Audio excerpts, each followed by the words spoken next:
Hello everyone, Mr. Knorr here. Today we are going to take the prevent flooding, the floodgate, and we're going to turn it into an automatic door for our moon base. So the first thing that you want to do is you want to scroll down and you want to go to prevent flooding and then scroll over and you want to do the building instructions here. So when you finish the building instructions, this is what you're going to have here.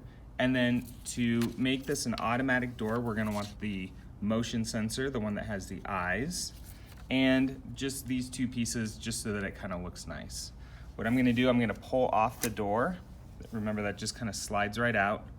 We're gonna take off this piece. We're just gonna remove these gray pieces and put in our motion sensor. And then we're just gonna add these green pieces just right on top. That way it still kind of is a sloping door. So just like that. So now I have my motion sensor as part of the door. I'm just gonna slide it back in all the way. That way when it comes this way, it catches on this black piece and closes. And then you just need to plug that motion sensor into your hub like that. All right, so now what we wanna do is when we have our little characters walking up, so we got our little characters walking up, it's gonna detect their motion coming in, and then the door is gonna open. It's gonna open for a couple of seconds, and then it's gonna close. So let's take a look at what that program looks like. So here's my program. I've got a loop so that it's always asking this question. And remember, the questions are where we have these wait blocks. And really, the question that it's asking is, do I see something coming towards me? Now notice this orange block. There's several different varieties. If you keep clicking, it changes. You want the one with the arrow going towards the motion sensor. So in this whole program, it says, I'm gonna start off showing red. When something comes towards me, then I'm gonna change to green, and then I'm gonna open the door. You might need to change the direction of the motor. So it's just gonna open for 1 second, and then this wait block right here is a pause.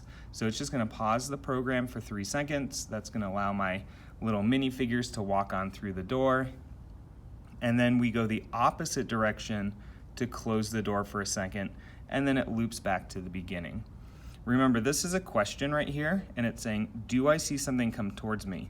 If the answer is no, then it resets the loop. So it's going no, no, no, no, no. When the answer is finally yes, then it moves on to the next block. So let's go ahead and hit play on here, and let's see what happens. Here, I'm gonna move this a little bit over here so that you guys can see the program too while it's running. So I'm gonna hit play. You'll notice my hub changed colors to red, and right now it's asking this question. It says, do I see movement coming towards me? Do I see movement? So it doesn't see any movement. You get your little minifigures out. Your little minifigure goes towards the door. It changes green, and then you can walk through. Minifigure goes through. It closes and turns back to red. Every time it sees motion or something coming towards it, it's gonna open again, and then it's gonna close back down. You could add in some sound if you wanted to, so you could have it play a sound. You could change how long it opens for, but hopefully you're able to make an automatic door and program it. All right, good luck.